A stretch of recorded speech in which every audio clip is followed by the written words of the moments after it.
ঈদের ছুটিতে গ্রামের বাসায় এসে কি করলাম সবকিছুই আজকে আপনাদের সঙ্গে শেয়ার করব। সো হ্যালো এভরিওয়ান, আসসালামু আলাইকুম, welcome to my another blog. এই কয়েকদিন আমি অনেক বেশি ব্যস্ত ছিলাম গ্রামে এসে, তাই আপনাদের সঙ্গে কোনো কিছুই শেয়ার করা হয়নি। তো আজকে সবকিছুই আপনাদের সঙ্গে শেয়ার করব। এটা হচ্ছে ঈদের আগের দিনের একটা ভিডিও। ঈদের আগের দিন গ্রামে আমরা সবাই, বাসার সবাই আর কি, এরকম পাতা মেহেদি বেটে তারপর হাতে দিচ্ছি।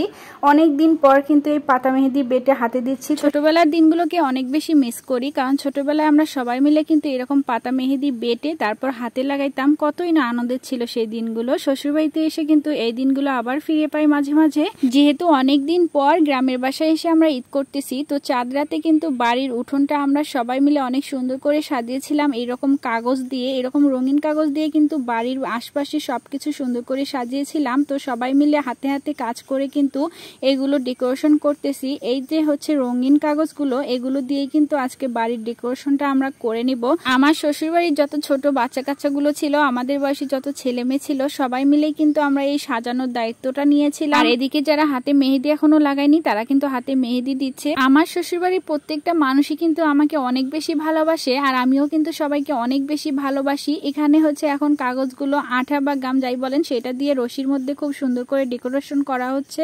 আর আপনাদের ভাইয়া বাজার থেকে এই তো গান বাজানোর জন্য এইরকম সাউন্ড বক্স এনেছিল, সেগুলো কিন্তু আমরা সারা রাতি গান বাজনা শুনেছিলাম। এইটা হচ্ছে ঈদের দিনের সকালবেলা। ঈদের দিনের সকালবেলা উঠে আশপাশটা অনেক বেশি সুন্দর লাগছিল। মাশাআল্লাহ, সবাইকে ঈদ মোবারক। অনেক দেরি করে ঈদ মোবারকটা জানিয়ে দিলাম। আপনাদের ভাইয়া মাঠের নামাজ পড়ে এসেছে, আর আমি হালকা করে একটু সেজেছিলাম। তো দুইজন মিলে একটু ভিডিও করতে চাইলাম। বেচারা তো আমার সঙ্গে ভিডিও করতে অনেক বেশি লজ্জা পায়। মোট কথা ক্যামেরার সামনে আসতেই লজ্জা পায়। যাই হোক, জোর করে ভিডিও করে নিলাম। আর বাড়ির যত সদস্য ছিল সবারই একটু একটু করে ভিডিও করে নিচ্ছি। এই যে দেখতে পাচ্ছেন সবাইকে, এরা কিন্তু সবাই আমাকে অনেক বেশি ভালোবাসে। আমিও কিন্তু সবাইকে ভালোবাসি। সবাইকে ইসালামি দিয়েছি, সবাই তো অনেক বেশি খুশি হয়েছে। আর সবার ড্রেস প্রায় কিন্তু একই রকম ছিল, সেই জন্য আরো সবাইকে মাশাআল্লাহ অনেক বেশি সুন্দর লাগছিল। এটা হচ্ছে আমার শ্বশুর বাড়ি, এখনো পুরোপুরি কমপ্লিট হয়নি। যখন কমপ্লিট হবে সবাইকে কিন্তু দেখিয়ে দেব। তো মাঠের নামাজ শেষে কিন্তু সবাই একসঙ্গে হয়েছি আমরা। এখন আমাদের বাড়িতে কিন্তু একটা অনুষ্ঠানের আয়োজন করা হয়েছে। মানে আমরা প্রতি বছরই ঈদের টাইমে এরকম খেলাধুলার আয়োজন করে থাকি। বাড়ির সবাই মিলে টাকা পয়সা তুলি, তারপর সেই টাকা দিয়ে কিন্তু সব ডেকোরেশন করি এবং খেলাধুলার আয়োজন করে থাকি। আমার শ্বশুর বাড়িতে কিন্তু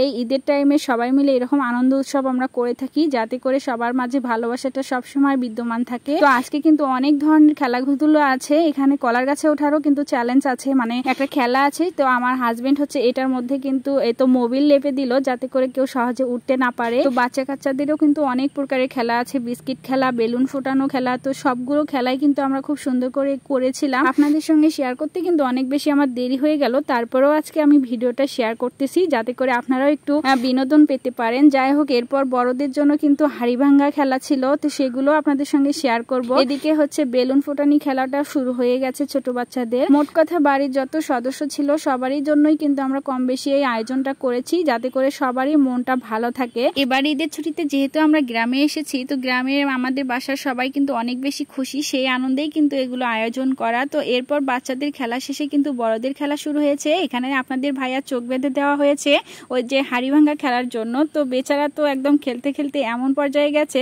হাড়িটা কিছুতেই ভাঙতেই পারেনি।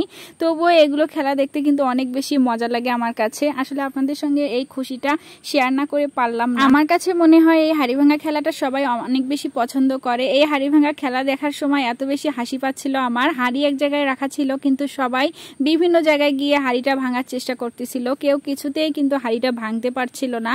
আসলে সামনাসামনি এই খেলাগুলো দেখলে অনেক বেশি কিন্তু হাসি লাগে। তো এখানে আমার একটা ননদের জামাই আর কি, উনি হাড়ি তো ভাঙতেই পারতেছিল না। আসলে চোখ বেঁধে দেওয়ার কারণে কিন্তু কেউ ঠিকভাবে দিক নির্ণয় করতে পারছিল না, যার কারণে কিন্তু কেউ সঠিকভাবে হাড়িটা ভাঙতে পারছিল না। এটা হচ্ছে আমার ছোট ননদের জামাই। উনি অনেক চেষ্টা করেছিল, কিন্তু উনি একদম ফেল করে গেছে। রাস্তার মধ্যে গিয়ে হাড়িটা ভাঙার চেষ্টা করতেছিল, কিন্তু কিছুতেই হাড়ি ভাঙতে পারতেছিল না। তো লাস্ট পর্যায়ে কিন্তু আমার আরেকটা ননদের জামাই গিয়ে আর কি হাড়িটা ভাঙতে পারছিল। তো এইটা কিন্তু অনেক বেশি হাসির ছিল আর কি।